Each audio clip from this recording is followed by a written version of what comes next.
Good evening, K through 3 teachers. Thank you so much for joining us for our in-service today. Kathleen, Catherine, and I are all very excited to share some great information with you. I've already distributed our handouts, so we can get started right away.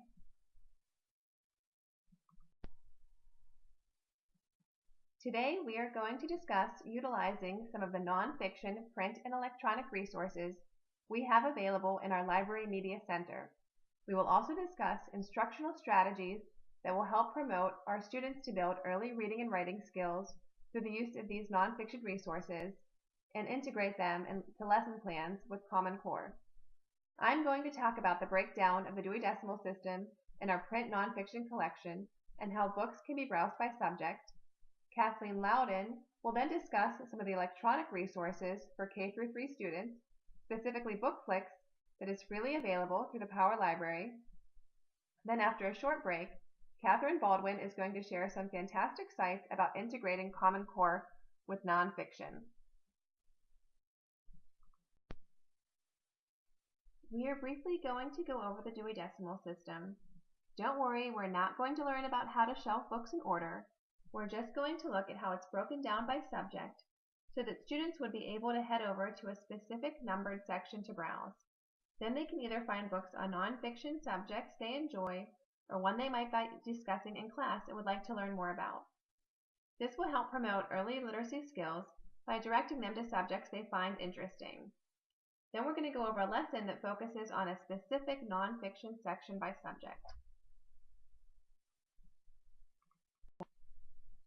The Dewey Decimal System is broken up into 10 broad subjects, and I've distributed a handout for a more specific breakdown created for children, and this I would go over more in depth in the actual in-service session.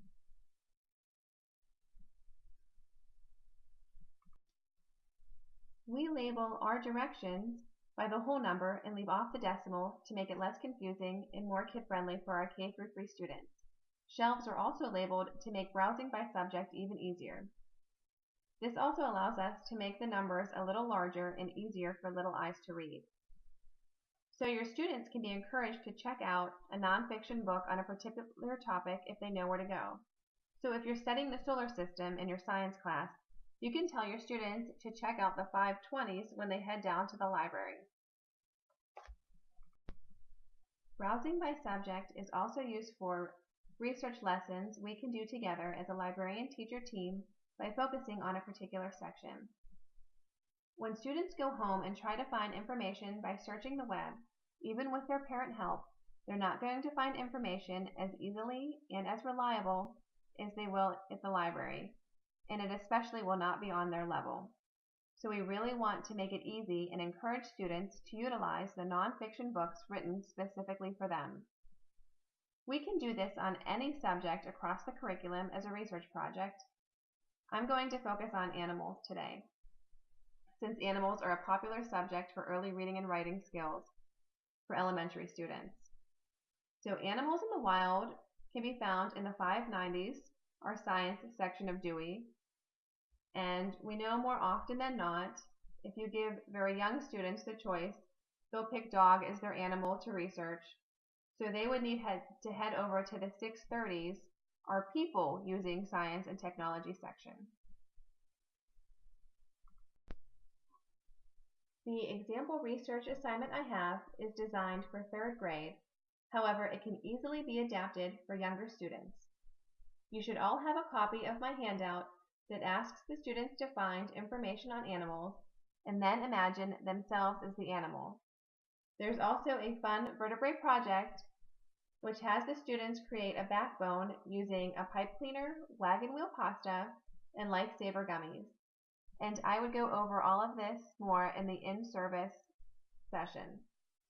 I hope you found all of this information useful and feel you will integrate it into your curriculum. I'm now going to pass it over to Kathleen, who is going to talk about some of our nonfiction resources we have available electronically. Hello, I'm Kathleen Loudon. I'm here to talk to you about some electronic nonfiction resources.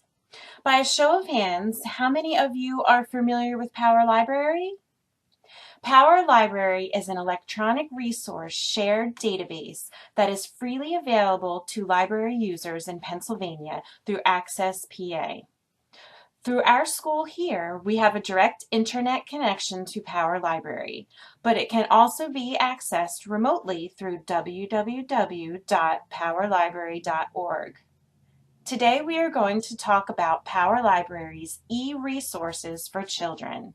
These resources are also compatible now with mobile devices.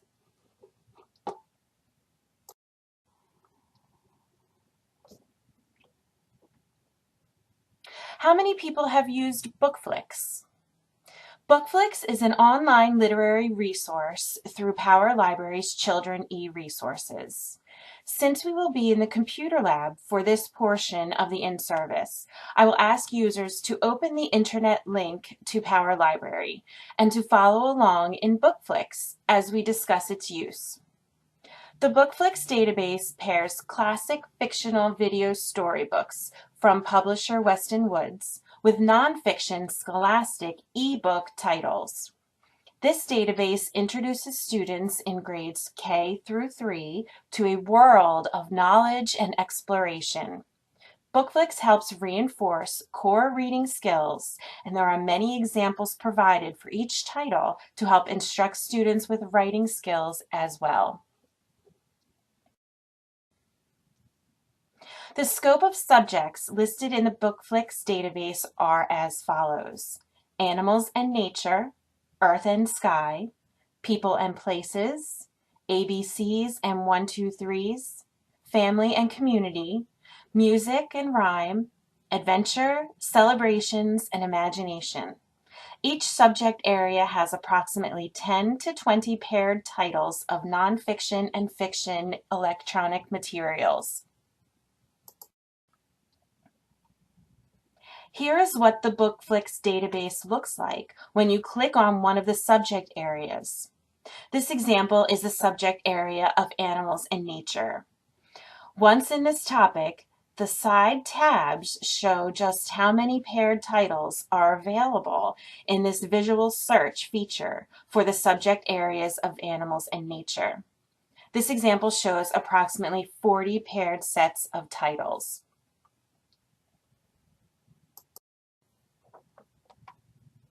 When you click on one of these pairs, for example, the bear snores on, a bear cub grows up, a number of tabs on the left-hand side become available. The options are to watch the fiction story of the bear snores on, or read along with the narrator for the nonfiction ebook of a bear cub grows up. Next are puzzlers, which are questions in the format of word matching, true or false, and sequencing. These can be very useful tools to assess comprehension. Our next tab down on the left is Meet the Author, which provides short biographical information on the authors of paired texts. And finally, Exploring the Web provides recommended related educational web resources for students in this subject area of animals and nature. Besides all of these tabs, if you look in the top right corner of this slide, there are options for lesson plans, which I will hand out a sample to the class. In the lesson plans that are provided for each paired text, there's also a link for the matched curriculum standards, which I found very useful. This is the last slide of my talk. It shows the various teacher resources available to you from that link. The tab across the top shows numerous examples of the paired texts, library programs, classroom activities, parent and child resources, and a title browse. I will then distribute another handout of the general reading and writing strategies and activities that teachers may find useful for their classroom activities on BookFlix. Before we move on to Catherine's portion of the presentation on Common Core resources, are there any questions? Here she is.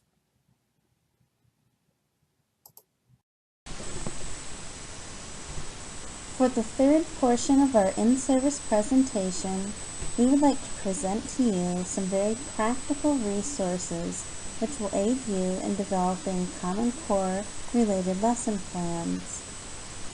With the new Common Core nonfiction literature emphasis, the following links displayed on this slide provide information on Common Core related trends involving literature, the library, nonfiction literature, and the overall philosophy supporting the Common Core standards.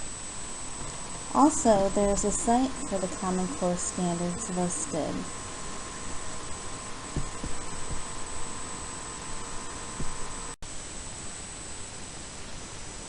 As your school library media specialists, we can connect you to many resources which are available to educators, including applications for electronic devices such as tablets, iPads, and smartphones.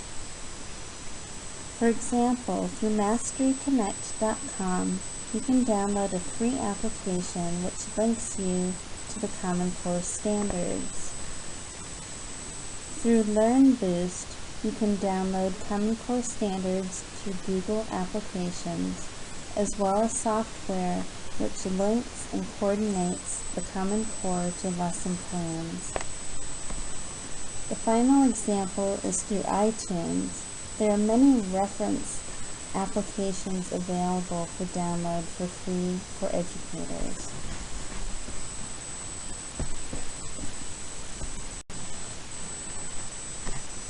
The final category of digital resources related to nonfiction literature includes nonfiction book lists.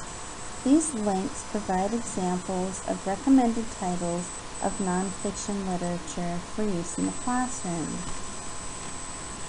The website We Are Teachers offers suggestions for choosing literature for your classroom.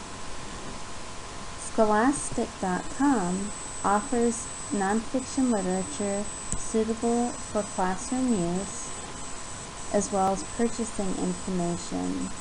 It also breaks it down by subject matter and grade level. The School Library Journal online offers articles for choosing nonfiction books, such as the one entitled 20 Outstanding Nonfiction Books. And our final book list offers the top 100 books read by school-age students.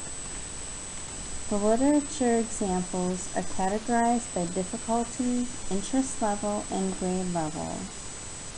These resources offer you ideas for launching your language arts lessons which utilize nonfiction literature which supports the Common Core standards.